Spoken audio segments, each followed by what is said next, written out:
They say Lagos does not kill dreams, it simply shows you what your dreams are truly made of.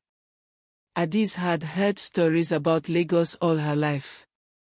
In Oguta, a small riverside town in Imo State, the city existed as a myth, whispered about by returning relatives, impressed Agbadas, flaunted by cousins who sent photographs from rooftops with skylines behind them, immortalized in songs that poured from transistor radios on dusty afternoons. Lagos was not just a city. It was a promise.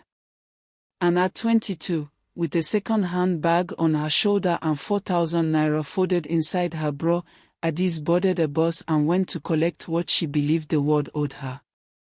Her first weeks were brutal in the quiet, unglamorous way that only poverty can be. She slept in a single room in Mushin shared by her distant cousin Ngozi and 2 other girls from Anambra. The room smelled of hair relaxer and boiled eggs. The ceiling fan wobbled overhead like it was considering resignation. Every morning, Adaeze would join the flood of bodies pouring into the streets, hawking phone accessories at a stall in Oshodi market while the sun pressed down on her like a firm, unrelenting hand. She called her mother every Sunday. "I am managing, Mama," she would say, which was the Lagos way of saying things were hard but pride would not allow the full truth. But Lagos was also beautiful in ways that confused and seduced her. On her days off, she would walk through Lekki and stare at the boutiques with their glowing mannequins. She would scroll through Instagram and watch girls her age, girls who had arrived in this same city with nothing, posing beside luxury cars, eating at restaurants whose menus had no prices, living in apartments with balconies that overlooked the ocean. They had captions like "God did" and "She leveled up" and "Never settle." Adaeze began to feel that her stall in Oshodi was not managing, it was suffocating. The shift began with Chiamaka. Chiamaka was a neighbor's friend who walked with the particular confidence of someone who had decided long ago that the world would accommodate her. She wore Brazilian hair and carried a bag that Adaeze would later learn cost more than 3 months of her earnings. She noticed Adaeze one Saturday afternoon and looked her over the way a tailor measures cloth.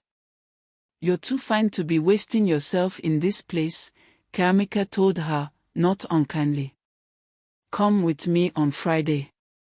My friend is hosting something in 6. Adaeze went. The party was in an apartment on the 20th floor of a building she had only ever seen from a distance. There was music that vibrated in her chest. There were people dressed in ways that made fashion magazines look modest. There were drinks she could not name and conversations she could barely follow because they were peppered with foreign references and large figures. But more than anything, there was an atmosphere, thick, intoxicating, and deeply convincing, that this was what life was supposed to feel like.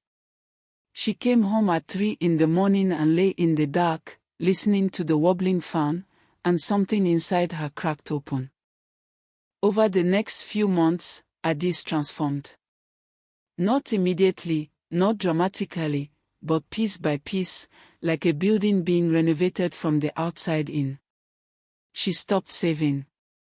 She started spending on outfits for events she was now attending regularly with Chiamaka. She opened an Instagram account and posted carefully curated images, learning quickly that the right angle and the right caption could convince followers she was living far larger than she was. The comments fed something hungry in her. She abandoned her store. Ngozi warned her. "These girls you are following," Ngozi said one night, stirring a pot of soup, "I have seen where their road ends."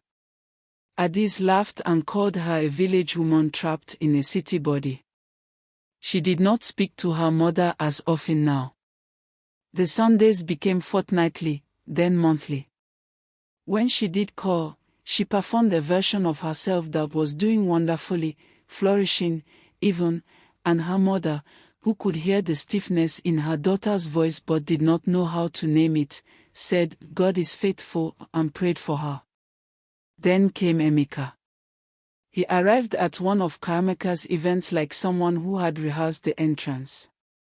Tall, well-dressed in the understated way that serious money expresses itself, with a watch on his wrist that several people pointed to in low, respectful tones.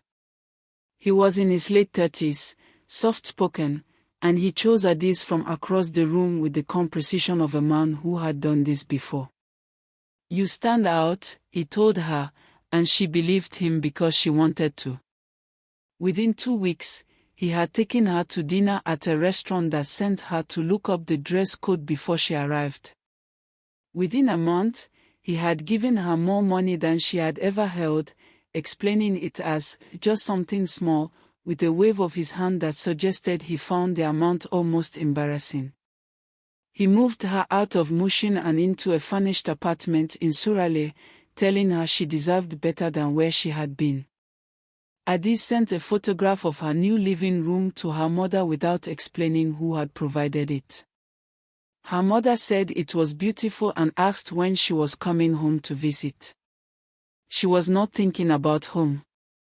She was thinking about the necklace Emeka had promised her. She was thinking about the trip to Dubai he had casually mentioned over dinner, studying her face as he said it, watching her light up. She was thinking about how her Instagram following had tripled since she started posting from the new apartment. She had arrived. She was certain of it. The unraveling did not announce itself. It moved quietly, the way water finds the cracks in a foundation before the whole structure shifts. She began to notice small things. Emeka's phone always face down on the table. He never took her to his own apartment, only hotels or her place. He introduced her to his associates as "my friend Adaeze," with a smile that gave nothing away. When she once asked casually about his family, he changed the subject so smoothly she almost did not notice it had been changed. She told herself these were the habits of a private, successful man. She told herself she was being paranoid. She told herself that this was how things worked in Lagos. People had layers, histories, complicated arrangements, and she was not naive enough to expect simplicity from a man of his standing.